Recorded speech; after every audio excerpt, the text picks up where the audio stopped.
جمعية الدعوة والإرشاد وتوعية الجاليات بحفر الباطن أمة. الحمد لله رب العالمين والصلاة والسلام على أشرف الأنبياء والمرسلين نبينا محمد وعلى آله وأصحابه أجمعين أما بعد. Assalamu alaikum warahmatullahi wabarakatuh. At magandang araw sa mga kababayan naming hindi mga Muslim. Mga kapatid, mga kababayan, ang paksa po natin sa maikling oras na ito ay para po sa mga kababayan natin, mga kapatiran natin na hindi mga Muslim. Ang paksa po natin ay kung ano ang tunay na kahulugan ng Islam. Sapagkat may mga kababayan tayo na mali ang mga nakalap nilang impormasyon patungkol sa relihiyong Islam. May mga kababayan tayo na mali ang pagkaunawa sa mga itinuturo ng Islam.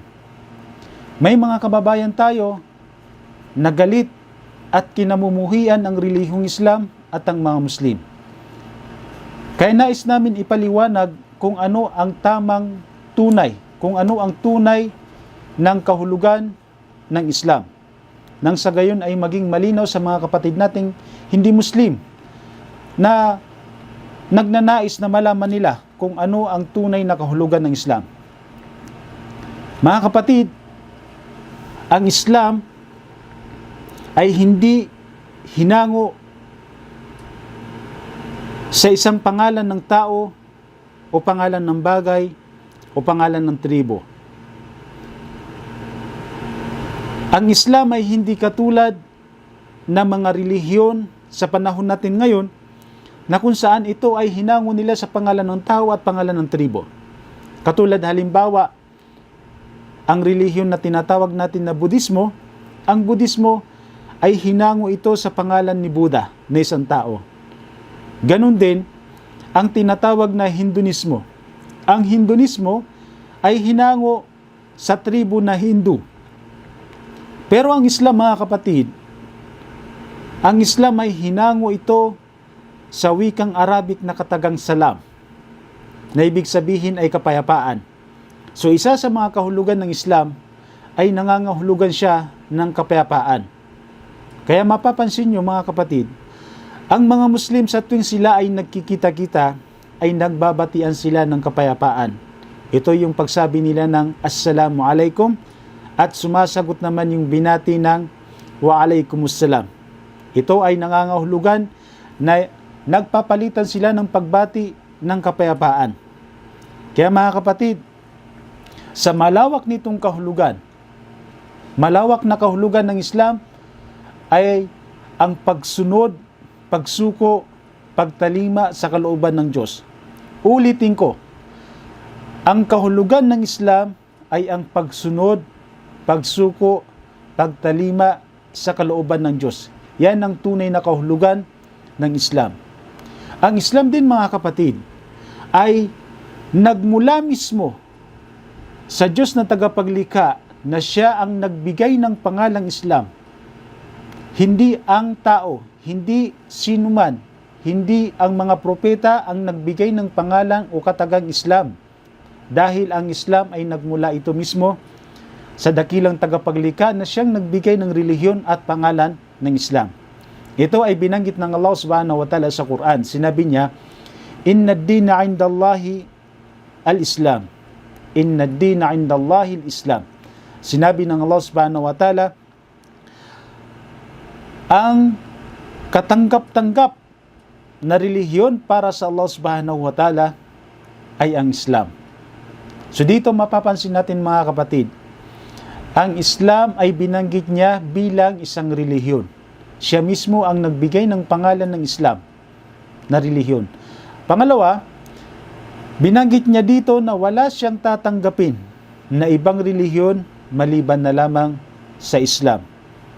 Kaya mga kapatid, ang Islam ay nagmula mismo sa Diyos. Sa mga taong nais malaman kung ano ang tunay na relihiyon, isa sa palatandaan ng tunay na relihiyon ay nagmula ito mismo sa Diyos, hindi gawa ng isang tao. Ang Islam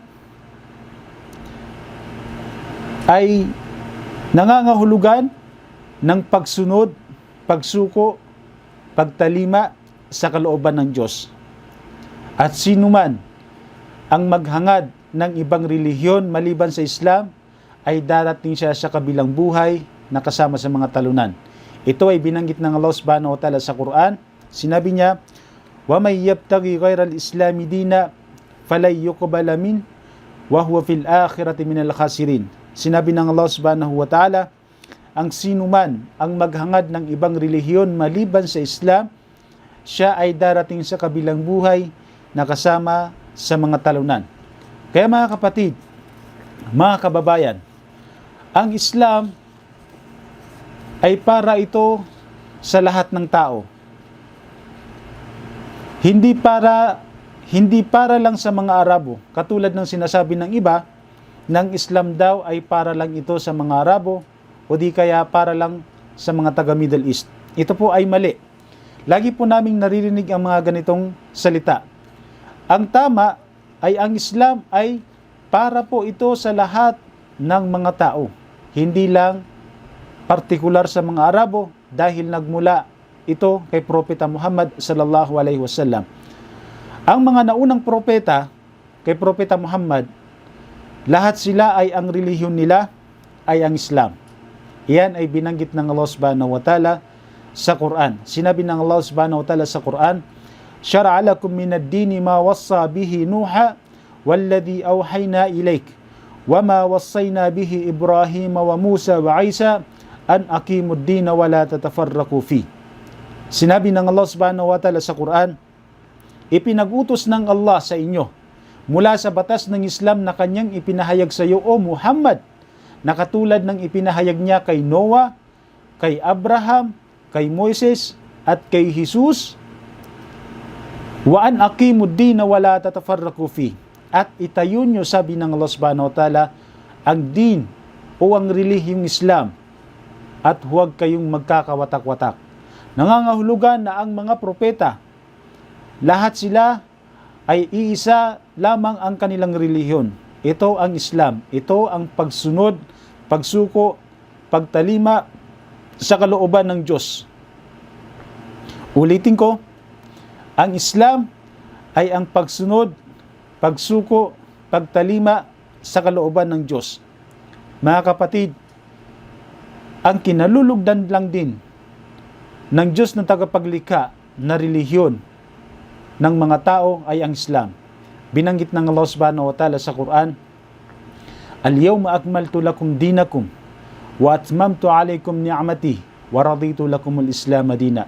Sinabi ng Allah subhanahu wa ta'ala sa Quran, sa araw na ito ay aking ginawang kumpleto, aking kinumpleto ang inyong relihiyon at nilubos ko ang aking biyaya sa inyo at kinalugdan ko ang Islam bilang inyong relihiyon. Kaya mga kapatid, ang Islam ay nagmula mismo sa Diyos, kaya dapat nating itong tanggapin. Ang relihiyon na nagmula sa Diyos ay dapat nating tanggapin, hindi ang mga gawa-gawa lamang ng mga tao. Nararapat sa atin na tanggapin natin ito dahil ito din ang ipinarating sa atin ng mga propeta.